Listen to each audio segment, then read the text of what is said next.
এ রমাদান মাস আসলে আল্লাহ তাআলা ফুতিহাত আবওয়াবুল জান্নাহ, জান্নাতের সব দরজা খুলে দেয়। সুবহানাল্লাহ। ওয়া গুল্লিকাত আবওয়াবুন নার, জাহান্নামের সব দরজাগুলো বন্ধ করে দেন কে? ওয়া সুফিদাতিশ শায়াতিন, শয়তানকে শিকলবন্দি করা হয়। এখন আপনারা বলতে পারেন, শয়তানকে যদি শিকলবন্দি করা হয় তাহলে রমজান মাসেও তো অনেক মানুষ শয়তানের আগমন ঘটে, যারা জিনিসপত্রের দাম বাড়িয়ে দেয়। আছে না নাই? সিন্ডিকেট আমাদের দেশে আছে না নাই? রমজান মাস আসলে দ্রব্যমূল্যের হার বেড়ে যায়, দ্রব্যমূল্য দাম বেড়ে যায়।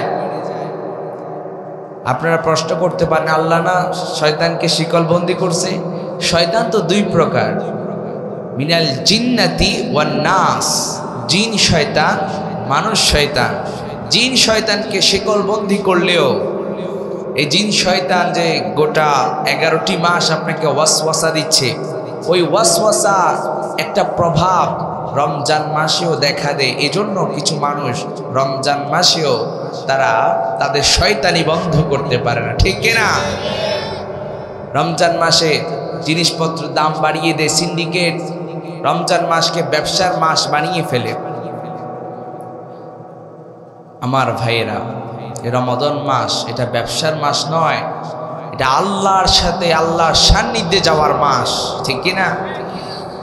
তো এই মাসে আল্লাহ তাআলা শয়তানকে শিকলবন্দি করায়, কিন্তু মানুষ শয়তানগুলো কিন্তু ওই মাসেও শয়তানি করে।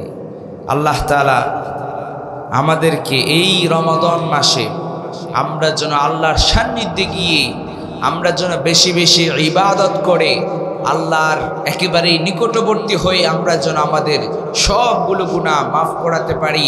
আমরা আল্লাহর কাছে দোয়া করছি, আল্লাহ এই রমাদান মাসকে, ইবাদতের এই মাসকে আমরা যেন ভালোভাবে আমরা যেন কাজে লাগাতে পারি, সেই তৌফিক আমাদেরকে দান করে দেন। আমরা সবাই বলি আমিন। এই কোরআন যেই মাসে নাজিল হলো ওই মাসের সম্মান বেড়ে গেল।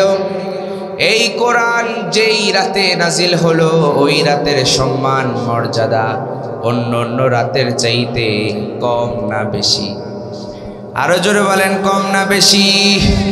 আবার এই কোরআন যেই নবীর উপরে নাজিল হলো ওই নবীর সম্মান অন্য অন্য গোটা দুনিয়ায় যত নবীর আগমন হয়েছে সব নবীর চাইতে ওই নবীর সম্মান মর্যাদা যিনি বাড়িয়ে দিয়েছেন, সবাই গলার আওয়াজ মোটা করে বলেন তিনি কে? তাহলে এই কোরআন যার উপর নাজিল হয়েছে তিনিও সবচাইতে সম্মানিত, এবং যেই মাসে নাজিল হয়েছে ওই মাসটা সবচাইতে সম্মানিত মাস। আবার যেই রাতে নাজিল হয়েছে ওই রাতকেও আল্লাহ তাআলা অন্য অন্য রাতের চাইতে 365 রাতের চাইতে ওই রাতকে আল্লাহ তাআলা সবচেয়ে মর্যাদাবান রাত বানিয়েছেন। সুবহানাল্লাহ পড়বেন না? সেই রমাদান মাস আমাদের সামনে একেবারেই নিকটে চলে এসেছে। এই রমাদান মাসকে আমাদের কাজে লাগাতে হবে। আজকে আমার আলোচ্য বিষয় রমাদান মাসকে কেন্দ্র করে নয়, রমাদান মাসকে কেন্দ্র করে নয়, তারপর রমাদান মাস যেহেতু চলে এসেছে কিছু কথা রমাদান মাসকে নিয়ে বললাম, কারণ প্রস্তুতির ব্যাপার সেবার আছে না নাই?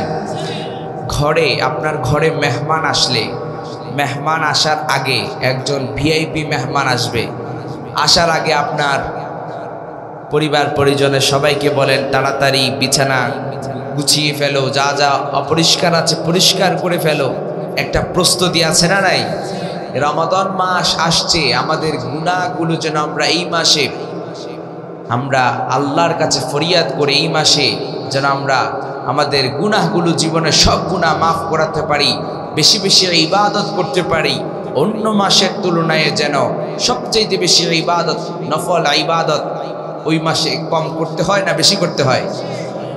তো বেশি বেশি ইবাদত করে আল্লাহর সান্নিধ্যে গিয়ে আমরা যেন আমাদের জীবনের সব গুনাহগুলো ক্ষমা করাতে পারি।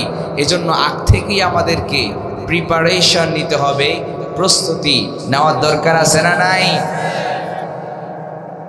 এই মাসে রমাদান মাস আসার পরেও যারা তাদের গুনাহ মাফ করাতে না পারে, এদের মতো হতভাগ্য মানুষ পৃথিবীর বুকে আর অন্য কেউ আছে?